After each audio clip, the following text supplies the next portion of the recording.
Hello friends, দেখো শুভ দুপুর। আজকে নিয়ে এসেছি শোল মাছ রান্না করব, শোল মাছের রসা। এই দেখো শোল মাছটাকে ভালো করে কেটে ধুয়ে আর নুন আর হলুদ দিয়ে মাখিয়ে রেখেছি। এবার দেখো কড়াইতে আমি তেল বসিয়ে দিয়েছি, তেল গরম হয়ে গেছে। মাছগুলো আমি ছেড়ে দিচ্ছি, ভালো করে একটুখানি ভেজে নেব মাছগুলো। ভেজে নেওয়ার পর রসাটা আজকে কীভাবে করব। দেখো মাছগুলো ভাজা হয়ে গেছে, বেশি কড়া আমি ভাজা করিনি, কেন আমি মাছগুলো সব একে একে আমি তুলে নেব। তারপরে আমি দেখাবো আমি কিভাবে মাছটা তৈরি করছি। দেখো তেলটা গরম হয়ে গেছিলো, কিছুটা সর্ষের তেল দিচ্ছি, তেলটা গরম হয়ে গেছিলো। তারপরে আমি ডুমো ডুমো করে আলু আমি কেটে রেখেছিলাম, সেই আলুগুলো দিয়ে দিলাম, দিয়ে সামান্য একটু নুন আর হলুদ দিয়ে দিয়েছি। দিয়ে এবার একটু ভাজা ভাজা করে নেব। তোমরা যদি একটু দিলে পরে কি একটু ভালো হবে খেতে।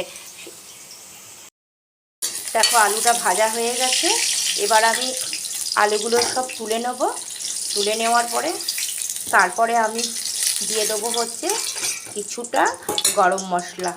এই দেখো গোটা গরম মশলা আমি সম্বাদ দিয়ে দেবো।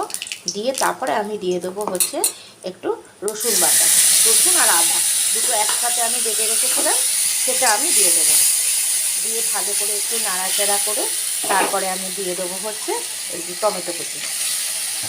টমেটোটা দিয়ে আর একটু ভালো করে একটু নাড়াচাড়া করবো, মানে গলে যাওয়া পর্যন্ত একটুখানি ভালো করে নাড়াচাড়া করে তারপরে আমি কিছুটা পেঁয়াজ আমি বেটে রেখেছিলাম, সেই পেঁয়াজটাও আমি দিয়ে দেবো। দিয়ে ভালো করে একটু ভাজা ভাজা করে নেব। দেখো মশলাটা ভাজা ভাজা হয়ে গেছে, টমেটোটাও কিন্তু একদম গলে গেছে। এরপর আমি কিছু শুকনো মশলা রেখেছি, সেগুলো দিয়ে দেবো। যেমন জিরে, লাল লঙ্কার গুঁড়ো আর কাশ্মীরি লঙ্কার গুঁড়ো একসাথে আমি মিক্সড করে দিয়েছি, আর নুন আর হলুদ।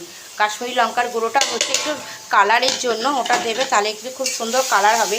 দিয়ে ভালো করে একটুখানি কষিয়ে নেবো, খুব সুন্দর করে কষিয়ে নেবো যাতে তেলটা একটু ছেড়ে যায়। সেইভাবে একটুখানি কষিয়ে নিয়ে তারপরে আমি মশলার মধ্যে সামান্য একটুখানি জল দিয়ে দেবো। জল দিয়ে তারপরে আরেকটু ভালো করে একটু কষিয়ে নেব। কষিয়ে নেওয়ার পরে তারপরে যে আলুটা যে আমি ভেজে রেখেছিলাম সেই আলুটা আমি দিয়ে দেবো।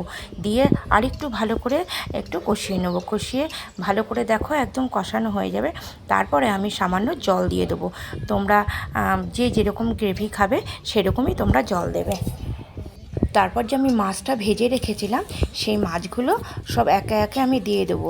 দিয়ে আবার একটু ভালো করে নাড়িয়ে তারপরে আমি ঢেকে দেবো। এর মধ্যে কিন্তু ধনেপাতাও দিতে পারো, আমার কাছে ধনেপাতা ছিল না, যেহেতু আমি গরম মশলা দিয়েছি এই কারণে আমি আর দেখো আমি এবার ঢাকনাটা আমি তুলে নিচ্ছি। তৈরি হয়ে গেছে আমাদের শোল মাছের রসা। তোমাদের কেমন লাগলো তোমরা কিন্তু অবশ্যই কিন্তু কমেন্টে জানাবে, এবং লাইক আর একটা শেয়ার অবশ্যই কিন্তু করে দেবে। এরপরে দেখা হচ্ছে পরের ভিডিও।